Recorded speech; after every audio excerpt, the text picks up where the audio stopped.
ময়দানে আলোয় ফেরা সমাজ কল্যাণ সমিতির পক্ষ থেকে আয়োজিত হলো গণবিবাহ অনুষ্ঠান। সর্বধর্ম মিলিয়ে 12 জোড়া দম্পতির বিবাহ সম্পন্ন হয় এদিন। এই মুহূর্তে আমরা রয়েছি পাইকপাড়া ইন্দিরা ময়দানে, যেখানে পাইকপাড়া আলোয় ফেরার পক্ষ থেকে প্রতি বছরের ন্যায় আয়োজিত হয়েছে গণবিবাহ। সাধারণত 14 ফেব্রুয়ারি অর্থাৎ ভালোবাসার দিনেই প্রতি বছর এই গণবিবাহের আয়োজন করা হয়, কিন্তু এবছর বিশেষ কিছু কারণে এবং বিশেষ করে শিশুদের পরীক্ষার কারণে ঠিক 1 মাস পর অর্থাৎ আজ 14ই মার্চ অনুষ্ঠিত হচ্ছে এই গণবিবাহ। আমরা যেমনটা জানি যে কলকাতা পৌরসভার পৌর প্রতিনিধি গৌতম হালদারের উদ্যোগে আয়োজিত হতো এই গণবিবাহ, কিন্তু দুর্ভাগ্যজনক তিনি এখন আর আমাদের মধ্যে নেই। তার সহধর্মিনী নবমিতা হালদারের উদ্যোগেই আয়োজিত হচ্ছে এই বছরের গণবিবাহ উৎসব, যেখানে 12 জোড়া দম্পতি আজ বিবাহ বন্ধনে আবদ্ধ হচ্ছেন এবং বহু অতিথি এখানে এসেছেন। এবং সব থেকে মূল বিষয়, গণবিবাহ মানে শুধু যে বিবাহ দিয়ে ছেড়ে দেয় তা কিন্তু একদমই নয়, সমস্ত জিনিসপত্র দিয়ে পরিপাটি করে বিবাহ সম্পন্ন হচ্ছে তাদের। তো আসুন আমরা তাদের সাথে কথা বলে নেওয়ার চেষ্টা করব। কেমন লাগছে আজকে তোমাদের 4 হাত এক হচ্ছে বিবাহ হচ্ছে? খুব ভালো লাগছে।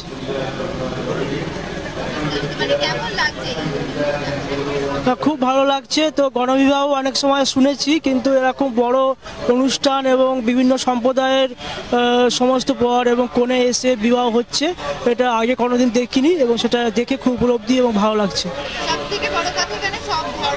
হ্যাঁ হ্যাঁ হ্যাঁ, সেই সব ধর্ম বর্ণ একসঙ্গে হচ্ছে, এই জিনিসটা খুবই ভালো লাগছে। আমাদের খাট দেওয়া হচ্ছে, শোকেস দেওয়া হচ্ছে, সাইকেল দেওয়া হচ্ছে, বিয়ে কনের সমস্ত সাজ দেওয়া হচ্ছে, বরের সমস্ত সাজ দেওয়া হচ্ছে। বিবাহ অর্থাৎ একটি সম্পর্কের পরিণতি। 4 হাত এক করে মিলিত হয় দুটি হৃদয়। সেই রকমই পাইকপাড়া আলোয় ফেরা সমাজ কল্যাণ সমিতির পক্ষ থেকে গতকাল 14ই মার্চ পরিণয় পেল 12টি সম্পর্ক। পাইকপাড়া আলোয় ফেরা সমাজ কল্যাণ সমিতির সম্পাদক সমাজসেবী নবমিতা হালদারের উদ্যোগে কলকাতা পৌরসভার 4 নম্বর ওয়ার্ডের ইন্দিরা ময়দানে অনুষ্ঠিত হলো গণবিবাহ অনুষ্ঠান। अरे भैया कहाँ हैं आप? अरे ऐप में तो 5 मिनट दिखा रहा है। तो ऐसे कीजिए, कैंसिल कर दीजिए, मैं दूसरी कैब कर लूंगा। क्या बात कर रहे हैं आप? ऐप में तो 500 रुपए दिखा रहा है, आप एक्स्ट्रा क्यों मांग रहे हैं? क्या आप भी रोजाना ट्रेवल करने के लिए कैब बुक करते हैं? और क्या इसी तरह के एक्सपीरियंस का सामना करना पड़ता है आपको भी? तो आइए, अब इस एक्सपीरियंस को बेटर बनाने का टाइम आ गया है रेडी टू कैब के साथ। रेडी टू कैब से इंडिया का most trusted and fastest growing cab booking platform. Ready to cabs पर आपको कैब बुकिंग सर्विसेज ही नहीं, बल्कि यहाँ पर आप local taxi, rickshaw, AC non AC taxi सब बुक कर सकते हैं। और सबसे अच्छी बात तो यह है कि यहाँ पर आप अपना फेयर खुद डिसाइड करते हैं, है ना ये अच्छी बात? अब लंबे इंतजार की जरूरत नहीं है, ना ही एक्स्ट्रा फेयर देने की जरूरत है, और अपने डेस्टिनेशन पर लेट पहुंचने की टेंशन भी खत्म। यहाँ पर सिर्फ बुकिंग ही नहीं, रेडी टू कैब्स के साथ आप एज ए करियर भी अपने आप को ग्रो कर सकते हैं, जहां पर इंडिया के बाकी के सारे प्लेटफॉर्म के कंपैरिजन में आप ज्यादा रेवेन्यू जनरेट कर सकते हैं। तो अब इंतजार कैसा? बनाओ अपने कैब बुकिंग एक्सपीरियंस को बेटर रेडी टू कैब्स के साथ। आप इस ऐप को डाउनलोड कर सकते हैं प्ले स्टोर से या फिर ऐप स्टोर से, या फिर स्क्रीन पर नीचे दिए गए नंबर पर कॉन्टैक्ट कीजिए। मिलते हैं। অনুষ্ঠান এই অনুষ্ঠানে বিশেষ অতিথি হিসেবে উপস্থিত ছিলেন বর্ষিয়ার নেতা সুদীপ বন্দ্যোপাধ্যায়, দমকল মন্ত্রী সুজিত বসু, যুবনেত্রী প্রিয়দর্শিনী, 1 নম্বর বোর্ডের চেয়ারম্যান তরুণ সাহা, পৌর প্রতিনিধি দেবিকা চক্রবর্তী, ঝুমা ঘোষ, রাজ্যসভার সদস্য ডক্টর শান্তনু সেন প্রমুখ। প্রসঙ্গত সামনেই লোকসভা নির্বাচন। ইতিমধ্যেই ব্রিগেড সভা থেকে শাসক দল তৃণমূল 42টি আসনে তাদের প্রার্থী তালিকা ঘোষণা করে দিয়েছে। সেই প্রার্থী তালিকায় নাম রয়েছে সুদীপ বন্দ্যোপাধ্যায়েরও। লোকসভা নির্বাচনে উত্তর কলকাতা থেকে লড়বেন তিনি। এদিনের গণবিবাহের মধ্য দিয়ে অভিনব কায়দায় সুদীপ বন্দ্যোপাধ্যায়ের জন্য ভোট প্রচার করা হয়। 12 জোড়া নবদম্পতির হাতে সুদীপ বন্দ্যোপাধ্যায়ের নামের প্ল্যাকার্ড ধরিয়ে ভোট প্রচার করা হয়। খুবই ভালো লাগছে, কারণ এখানে প্রত্যেক বছরই এখন নবনীতা করছে, এর আগে আমাদের গৌতম করতো এটা, আর সেটাকে বজায় রেখেছে নবনীতা। আজকে খুব ভালো লাগছে, এতগুলো মেয়ের বিয়ের ব্যবস্থা, তার সাথে এখানে আমার সঙ্গে আমার এখানকার বিধায়ক অতীন আছে, অতীন ঘোষ, তরুণদা আছে বড় চেয়ারম্যান, দেবিকা আছে, সবাই মিলে এই প্রোগ্রামে আমরা আছি। আর আমি অনেক অনেক নবনীতা, সবাই খুব ভালো থাক, সবাইকার নতুন দাম্পত্য জীবন সবাইকার যেন খুব ভালো কাটুক। চলে গিয়েছেন আমাদের দুটি শীত বসন্ত, কিন্তু অভাব খুব অনুভূত হচ্ছে, গৌতমের অভাব। গৌতম হালদার এই গণবিবাহ অনুষ্ঠানটা আলোয় ফেরার যে উচ্চতায় নিয়ে গেছিল, ওরা অনুপস্থিতিটা আমাদের কাছে খুব অভাব বোধ হচ্ছে। কিন্তু যদিও আমরা মনে করি ওর পার্থিব শরীর আমাদের সাথে নেই, কিন্তু আমাদের মধ্যে আছে ওর কর্মের মধ্যে দিয়ে, এবং সেই কর্মকে এগিয়ে নিয়ে যাচ্ছে ওর যোগ্য সহধর্মিনী নবনীতা হালদার, এই মুহূর্তে আলোয় ফেরার সাধারণ সম্পাদক। আর তার সকল সহকর্মী, গৌতমের কে প্রাণাধিক ভালোবাসত তার সহকর্মীরা সবাই নবনীতার সাথে আছে। এই অনুষ্ঠানটাকে আজকে নবনীতা আরেকটি রূপ দিয়েছে, যে আমাদের প্রার্থী সুদীপ বন্দ্যোপাধ্যায়ের প্রচারটা ওই বিবাহ অনুষ্ঠানের মধ্যে দিয়ে আজকে হয়েছে। এটা একটা অভিনব, আমার ধারণা সারা বাংলায় এই ধরনের প্রচার আজকে প্রথম হলো। সুদীপ দাও খুব আনন্দিত, এলাকার মানুষও খুব আনন্দিত। আর যে নবদম্পতি যারা মাঙ্গলিক অনুষ্ঠানের মধ্যে দিয়ে পরিণয় সূত্রে আবদ্ধ হবে, তো ঈশ্বরের আশীর্বাদ, জন্ম মৃত্যু বিবাহ ঈশ্বর ঠিক করেন। তাহলে সেই মাঙ্গলিক মঞ্চ থেকে যেখানে মন্ত্র উচ্চারণ করবেন যদিতং হৃদয়ং মব তদিতং হৃদয়ং তব, সেই মঞ্চ থেকে যদি কারোর শুভকামনা করা হয় সেটা শুভ হয়।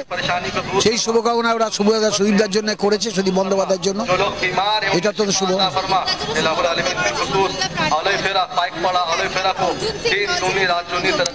অর্জুন সিং তো বিজেপির এমপি ছিল, মাঝে বিজেপির এমপি থেকে তৃণমূলে এসেছিল, আবার বিজেপিতে ফিরে গেছে। বিরোধী দলে গেছে তো অভিযোগ আনবে, সেই অভিযোগের জবাব মানুষ ব্যালট বক্সে দেবে। এটা নতুন না, বহু বছর ধরে গৌতম হালদার এই অনুষ্ঠানটা করতো। এটা শুধু কলকাতা নয়, আলোয় ফেরার গণবিবাহ সারা বাংলার মানুষের কাছে অত্যন্ত পরিচিত একটা অনুষ্ঠান। এবং গৌতম হালদার তার জীবদ্দশায় যে কাজগুলো করে গেছে সেটা এতটাই তার সুদূরপ্রসারী প্রভাব যে তার চলে যাওয়ার পরেও মানুষ তাকে স্মরণ করে, এবং তার অসম্পূর্ণ কাজ তার সহধর্মিণী অত্যন্ত নিষ্ঠার সাথে করে নিয়ে যাচ্ছে। খুব সুন্দর লাগছে, একটা অত্যন্ত সুন্দর ঐশ্বরিক বাতাবরণ। এখানে 12 জন নব দম্পতি, তাদের জীবনের সুখ সমৃদ্ধি কামনা করছি আমরা সকলেই, এবং সর্বধর্ম সমন্বয়ের একটা পুণ্যভূমি হয়ে উঠেছে। এখানে হিন্দুদের বিয়ে হচ্ছে, খ্রিস্টান হচ্ছে, মুসলিম ধর্মে ইসলাম পালন করেও বিয়ে হচ্ছে। গোটা ব্যাপারটাই খুবই সুন্দর, খুবই ভালো লাগছে। অনেক গেস্টরা এসেছেন, আনন্দিত আছে এখানে আসতে পেরে। এই যে অনুভূতি তা তৈরি হচ্ছে আরো একবার। আর 14ই মার্চ নতুন তো কিছু না, উল্টে বলবো যে যিনি এই অনুষ্ঠানে প্রাণপুরুষ ছিলেন গৌতম হালদার মহাশয়, ওনার অনুপস্থিতিতেও ওনার সহধর্মিণী নবনীতা হালদার যেভাবে এই অনুষ্ঠানের আড়ম্বর কিংবা জৌলসের মাত্রা ধরে রাখতে পেরেছে, তো এটাই খুবই মানে উল্লেখযোগ্য যে কোনো মাত্রায় কমে যায়নি অনুষ্ঠানটি মানুষটা না থাকার কারণে, বরং আরো বেশি বড় হয়েছে, সুন্দর হয়েছে এবং ভালো লাগছে। এটা ভালো লাগার না, এটা হচ্ছে আমি মনে করি এত পবিত্র কাজ যারা করেন, আমরা তো ঈশ্বরকে দেখিনি, তারা এই কাজের মধ্যে দিয়ে ঈশ্বরকে সেবা করেন। এত ভালো কাজ খুব কম হয় আমার মনে হয়। একদম গৌতম হালদার আমাদের মধ্যে নেই, তার অকাল প্রয়াণ। কিন্তু আজকে এই অনুষ্ঠানে এসে নিশ্চয়ই তার শূন্যতা আমরা পেয়েছি, কিন্তু অনুষ্ঠানের ক্ষেত্রে কোনো ত্রুটি দেখিনি। যেটা ও স্ত্রী নবনীতা যেভাবে করেছেন, ও আমার ছোট বোনের মতো। আমি ঈশ্বরের কাছে প্রার্থনা করব, ঈশ্বরকে শক্তি দিন যাতে এই কাজটা প্রতি বছর এইভাবে করতে পারে।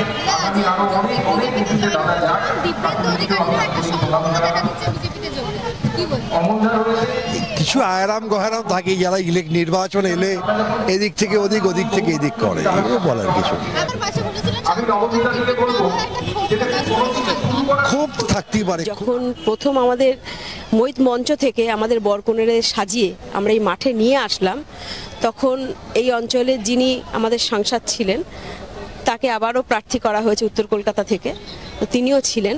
তো তাকে যাতে ভোট দেওয়া হয় তার জন্য যারা বর কনে আছে নবদম্পতি তাদের হাতে আজকে একটা করে প্ল্যাকেট দিয়ে দেওয়া হয়েছিল ভোট ফর সুদীপ বন্দ্যোপাধ্যায় বলে। তো এটা একটা অভিনব তুমি একটা প্রচার বলতে পারো, কিন্তু এই প্রচারটা, এই অভিনব জিনিসটা আমার শেখা আমার প্রয়াত এই অঞ্চলে প্রয়াত পৌর প্রতিনিধি স্বর্গীয় শ্রী গৌতম হালদারের থেকে। যে কোনো কাজ উনি করতেন তার মধ্যে একটা অভিনবত্বের ছোঁয়া থাকতো। তো এগুলো আমার তার থেকেই দেখে শেখা। যখন এই এনআরসি সিএ নিয়ে খুব সারা দেশ জুড়ে একটা রব উঠেছিল, সেই সময় হয়তো তোমরা যদি সেই সময় এসে থাকো তো তোমরা জানতে পারবে সেই সময় যখন গণবিয়েটা হয়েছিল সেই নবদম্পতিদের হাতে তাদের এনআরসি সিএর একটা করে প্ল্যাকেট ধরিয়ে দেওয়া হয়েছিল এবং তাদেরকে ভোট দিতে বলা হয়েছিল। দুটো ব্যালট বক্স ছিল, একটা নো সিএ নো আর একটা দেওয়া হয়েছিল সিএর পক্ষে। তো যাই হোক, তা সেখানে কিন্তু জিতে গেছিল সেই নো সিএটাই। তো এই সমস্ত নতুনত্ব জিনিসগুলো আমার তার থেকে দেখে শেখা, সেখান থেকেই আমাদের একটা আইডিয়া নেওয়া নিয়ে আমরা এগিয়ে। তোমরা যদি আসতো খুব ভালো লাগতো।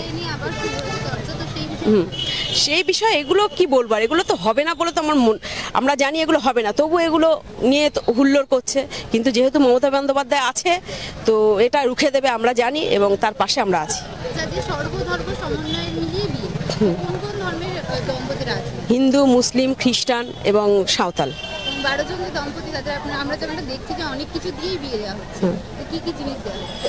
খাট আছে, আলমারি আছে, তাদের বিয়ের পোশাক, বরের পাঞ্জাবি, ধুতি, পাজামা এবং কনের বস্ত্র আছে, শাড়ি এবং সেই সাথে সাথে থালা বাসন। একটা সংসার করতে গেলে প্রথম জীবনে আমরা বিয়ের পরে ঢুকতে গেলে কি লাগে? থালা বাসন, স্টোভ, মশারি, চাদর, তারপরে কম্বল সবই আছে। মেয়েদের জুতো, ছেলের জুতো, যাবতীয় যা কিছু। সেই সাথে আছে বরের সাইকেল এবং যাতে যে সমস্ত মেয়েরা বিয়ের পরে যদি মনে করে তারা স্বনির্ভর হতে চায় তাদের জন্য একটা করে মেশিন দেওয়া হয়েছে।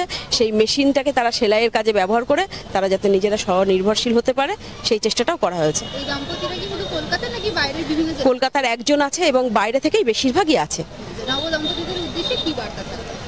তারা আগামী জীবনে যাতে সুখী হয় সেইটাই বলবো, যারা সুখী হোক এবং তাদের ভাবনা চিন্তা, তারা সুচিন্তাধারা তাদের নিজের জীবনেও নিয়ে আসুক।